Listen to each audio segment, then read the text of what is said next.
অশ্রুসিক্ত নয়নে বরিশালের গৌরনদী উপজেলার হাপানিয়া শরীফাবাদ ইউনাইটেড সরকারি প্রাথমিক বিদ্যালয়ের সহকারী শিক্ষিকা গৌরী রানীকে অবসরজনিত বিদায় সংবর্ধনা দিয়েছে শিক্ষার্থীরা।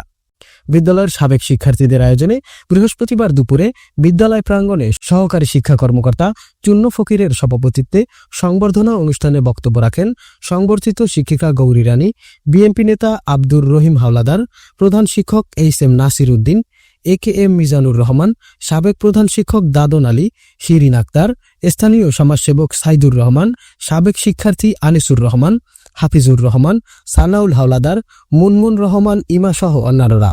শেষে বিদায়ী শিক্ষিকাকে ফুল, সম্মাননা ক্রেস্ট ও উপহার প্রদান করেন সাবেক শিক্ষার্থীরা। অনুষ্ঠানটি সঞ্চালনা করেন সাবেক শিক্ষার্থী কাইয়ুম হাওলাদার। আরিফিন রিয়াদ, স্মার্ট সংবাদ, নিউজ ডেস্ক। ছেলেমেয়েদের যেভাবে শিক্ষা দিয়েছেন সেইটা ইতিহাসে বিরল। বিদ্যালয়ের প্রতিষ্ঠার লগ্ন থেকে দীর্ঘ 30 বছর যাবৎ তার অত্র বিদ্যালয়ের পদচারণা, অভিভাবকদের সাথে তার যে সম্পর্ক, যে ভাব বিনিময়, সেইটা বিরল ছিল। এটাকে আমরা কোনোভাবেই ভুলতে পারবো না। আল্লাহ যেন ওনার বাকি জীবন সুন্দর সার্থক, ওনার সুস্বাস্থ্য, ওনার দীর্ঘায়ু কামনা করছি। ওনার পরিবার সর্বোপরি সকলের সুস্বাস্থ্য এবং দীর্ঘায়ু কামনা করছি। ওনার জন্য আমাদের দোয়া থাকবে, আপনিও আমাদের জন্য দোয়া থাকবেন।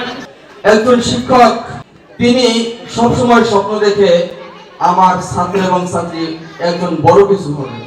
একজন শিক্ষক সে সবসময় প্রাণ চেষ্টা করে দল মত নির্বিশেষে, কে ছোট কে বড়, কার বাবা ধনী কার বাবা গরিব, একজন শিক্ষক এটা মনে করে না। একজন শিক্ষক সে মনে করে আমার কাছে সকল ছাত্র এবং ছাত্রী এক বলতে পারে। নিজেকে ধন্য মনে করি।